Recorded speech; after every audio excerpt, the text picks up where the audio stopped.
Assalamu alaikum to all my dear students. I am your science teacher. Hope you all fine. So welcome to class 7.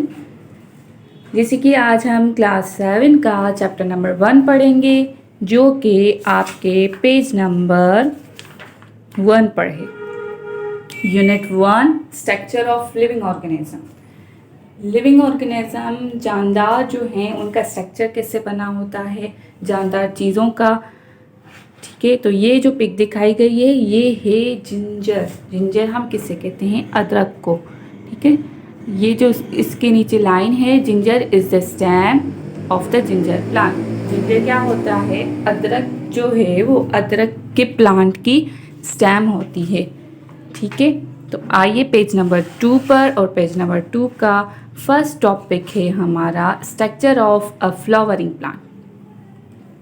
Plants के दो किस्म होते हैं, जिसमें एक होता है फ्लावरिंग प्लांट्स, मतलब कि वो प्लांट्स जिसमें फ्लावर्स हों, फूल पैदा हों, और दूसरे होते हैं नॉन फ्लावरिंग प्लांट्स, और वो प्लांट्स जिसमें फ्लावर्स पैदा ना होते हों उसे हम नॉन फ्लावरिंग प्लांट्स कहते हैं। ठीक है बच्चों, तो उनके स्ट्रक्चर के बारे में, किसके स्ट्रक्चर के बारे में है? फ्लावरिंग प्लांट के स्ट्रक्चर के बारे में हमें बताया गया है कि फ्लावरिंग प्लांट कैसे बना होता है, उसके पार्ट्स कैसे होते हैं, वो कैसे ग्रो करते हैं, उनका स्ट्रक्चर हमें इस पेज नंबर 2 पर बताया गया है। जिसकी फर्स्ट लाइन है, a typical flowering plant can be divided into 2 main parts. Flowering plants को 2 हिस्सों में डिवाइड किया गया है। पहला जो है वो है vegetative parts and reproductive parts, और दूसरा जो है वो है reproductive parts. Vegetative parts and reproductive parts 2 parts हैं जिसमें फ्लावरिंग प्लांट्स को डिवाइड किया गया है। तो आज हम पहला जो पार्ट है वेजिटेटिव पार्ट उसको पढ़ेंगे। वेजिटेटिव पार्ट्स में कौन कौन से पार्ट्स होते हैं? The stem, root and leaves are the vegetative parts of the plant. Stem, डंडी जो होती है प्लांट की वो, रूट एंड लीव्स, पत्ते, ये सारे क्या कौन से पार्ट्स हैं? ये सारे वेजिटेटिव पार्ट्स हैं प्लांट के। They form the main body of the plant. ये कहाँ पर होते हैं? बॉडी की मेन जगह पर होते हैं। मेन जो चीज़ है वहाँ पर ये 3 जो हैं स्टेम, रूट्स एंड लीव्स होते हैं। ठीक है बच्चों, तो उसके बाद अब वेजिटेटिव पार्ट्स में 3 पार्ट्स हमें बताए गए हैं, स्टेम, रूट्स एंड लीव्स। अब हम स्टेम, रूट और लीव्स को डिस्क्राइब करेंगे। तो फर्स्ट जो है वो है हमारा स्टेम। डंडी जो होती है प्लांट की स्टेम, जो किस किस को पकड़ती है? वो जो है लीव्स को भी संभालती है, फ्लावर्स भी वहीं पैदा होते हैं। ठीक है, तो आइए पढ़ते हैं the stem. The stem is a part of plant which grows above the ground. Stem क्या है? स्टेम जो है प्लांट का, पौधे का एक हिस्सा है जो ज़मीन के ऊपर पैदा होता है, ज़मीन के ऊपर ग्रो करता है। इट बियर्स, वो किस किस को संभालता है? उसमें क्या क्या होते हैं? लीव्स होते हैं। It bears leaves, buds, flowers and fruits. उसमें क्या क्या होते हैं? लीव्स, पत्ते, बर्ड्स, फ्लावर्स एंड फ्रूट। ये सारी जो 4 चीज़ें हैं वो कौन बियर करता है, कौन संभालता है? वो स्टेम संभालता है। ठीक है, तो उसके बाद जो टॉपिक है वो है characteristics of the stem.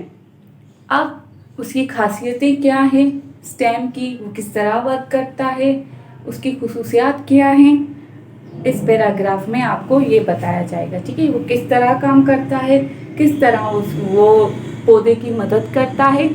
The stem is usually erect and upright. Stem जो होती है वो सीधी खड़ी होती है, but some stem are grow horizontally along the ground like those of strawberry plant. कुछ जो होती है प्लांट्स की स्टेम वो सीधी ग्रो करती हैं, अपराइट। ठीक है, और कुछ प्लांट्स की जो हैं स्टेम वो हॉरिजॉन्टली ज़मीन पर फैल जाती हैं, वहीं ज़मीन पर नीचे की तरफ हॉरिजॉन्टली पैदा होती हैं। ठीक है, जैसे कि किस प्लांट का एग्जाम्पल दिया गया है? आपको स्ट्रॉबेरी प्लांट का एग्जाम्पल दिया गया है कि स्ट्रॉबेरी प्लांट का जो स्टेम है वो हॉरिजॉन्टली पैदा होता है, ठीक है। Some stem are long, thin and weak as in climbing plants. कुछ जो स्टेम होती हैं वो क्या होती हैं, लॉन्ग लंबी होती हैं, थिन पतली होती हैं, वीक कमज़ोर होती हैं। क्लाइंबिंग प्लांट्स मीन्स जो उनकी जैसे कि आपने देखी थी ना, बड़ी बड़ी घरों में लगी होती हैं, उनकी दीवारों तक चलती जाती हैं, बढ़ती जाती हैं, ग्रो करती जाती हैं, तो वो दीवार तक ऊपर क्लाइंब करती जाती है, ठीक है। इन प्लांट्स की जो स्टेम होती है उनकी किस किस की थिन होती है, किसकी जो है लॉन्ग लंबी होती है, और किसकी जो स्टेम है वो क्या होती है, वो वीक यानी कमज़ोर होती है, ठीक है। क्लाइंबिंग प्लांट्स जो होते हैं आहिस्ता आहिस्ता ग्रो करते हैं जो, तो क्लाइंबिंग प्लांट्स की स्टेम जो है वो तकरीबन वीक ही होती है। इसके बाद है और they are thick and fleshy, और कुछ कुछ स्टेम जो हैं, डंडी जो प्लांट की है वो क्या होती है, थिक होती है, मोटी होती है, फ्लैशी जूसी होती है, and in bulbs and corns as in bulbs and corns. जैसे कि बल्ब्स प्लांट में एंड कॉन्स में क्या होता है, उनकी जो स्टेम होती है वो मोटी सी होती है, ठीक है। Leaves and birds grow on the stem from Sloan areas called nodes. Stem पर जो लीव्स और बर्ड्स पैदा होते हैं वो कौन सी जगह से पैदा होती हैं, वो स्लोवन जहाँ से जगह सूजी हुई जगह होती है, ठीक है, जहाँ पे स्वेलिंग हुई होती है उस एरिया से जो है लीव्स और बर्ड्स पैदा होते हैं, और उस एरिया को, उस स्वेलिंग वाली एरिया को हम क्या कहते हैं, हम उन्हें नोड्स कहते हैं। The space between two constitutive nodes is called internode. दो नोड्स के बीच में जो स्पेस आता है, जो जगह होती है, उसे हम क्या कहते हैं, इंटरनोड कहते हैं।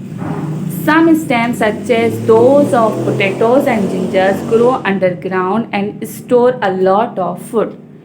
कुछ जो स्टेम होती हैं, कुछ जो प्लांट की डंडियाँ होती हैं, वो प्लांट के लिए फूड स्टोर करती हैं, फूड जमा करती हैं, ठीक है। जैसे कि पोटैटोज एंड जिंजर, ठीक है।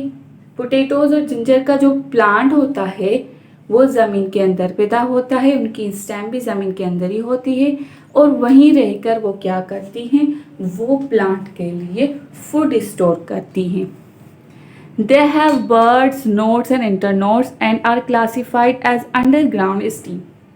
जिस तरह वो स्टीम जो ज़मीन के ऊपर पैदा होती हैं, ठीक है, जो कैरेक्टर्स ज़मीन के ऊपर पैदा होने वाली स्टेम में होते हैं, इसी तरह जो ज़मीन के अंदर अंडरग्राउंड स्टेम जो पैदा होते हैं, जिससे पोटैटो और जिंजर प्लांट के स्टेम जो हैं, उनके पास भी बर्ड्स भी होते हैं, नोड्स भी होते हैं एंड इंटरनोड्स भी होते हैं, ठीक है। और उनको इस क्लासिफाइड क्या किया गया है कि ये कौन से प्लांट है, ये कौन से स्टेम है, अंडरग्राउंड स्टेम, ज़मीन के अंदर पैदा होने वाले स्टेम है, ठीक है।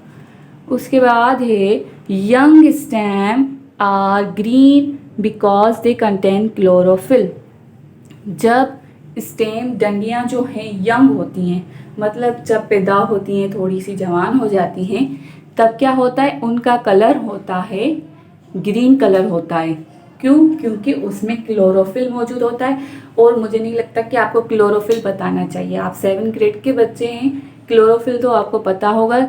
ग्रीन पिगमेंट होता है जिसकी मदद से प्लांट्स जो हैं अपना फूड तैयार करते हैं with the help of sunlight, ठीक है बच्चों। तो they also have a tiny holes और stomata for exchanges of gases. उस टाइम स्टेम में, प्लांट की डंडी में छोटे छोटे सुराख होते हैं जिसे हम स्टोमेटा कहते हैं, और उनका काम क्या होता है, उनका काम होता है वहीं रहकर उन स्टोमेटा के ज़रिए गैस एक्सचेंज करवाते हैं, ठीक है। गैस एक्सचेंज करवाते हैं, जैसे कि अगर प्लांट को ऑक्सीजन की कार्बन डाइऑक्साइड की ज़रूरत है तो वो एयर में से कार्बन डाइऑक्साइड गैस इनहेल करेंगे और आउट करेंगे ऑक्सीजन गैस, ठीक है।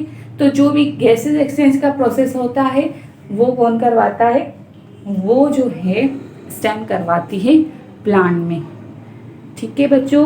तो उसके बाद जो हमारा है वो है a stem has a bud at the tip called as terminal bud.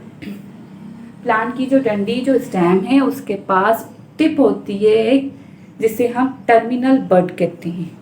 By which the stem increases in length, वहाँ से क्या होता है, बड से उसकी साइज जो है, लंबाई जो है इंक्रीज होती है, बढ़ती है स्टेम की। Small birds called axillary birds grow on the exiles the junction of the leaves and stem of the leaves. जो छोटे छोटे बर्ड्स पैदा होते हैं स्टेम पर, उसे हम एक्सिलरी बर्ड्स कहते हैं। जो कहाँ पैदा होते हैं, वो लीफ और स्टेम की जगह पे पैदा होते हैं। New branches and flowers grow from the axillary bud. ठीक है, तो एक्सिलरी बर्ड्स का काम क्या होता है, वहाँ से जो नई ब्रांचेस पैदा होती हैं, नई शाखें जो पैदा होती हैं प्लांट की, वो वहाँ से होती हैं। एंड ग्रो एंड फ्लावर्स, और फ्लावर्स भी जो हैं वहीं से पैदा होते हैं। ठीक है, from the axillary bud. Axillary bud का काम क्या होता है, वहाँ से ब्रांचेस डिफरेंट जो है शाखें पैदा होती हैं, और उनमें जो फ्लावर्स होते हैं वो भी वहीं पैदा होती हैं।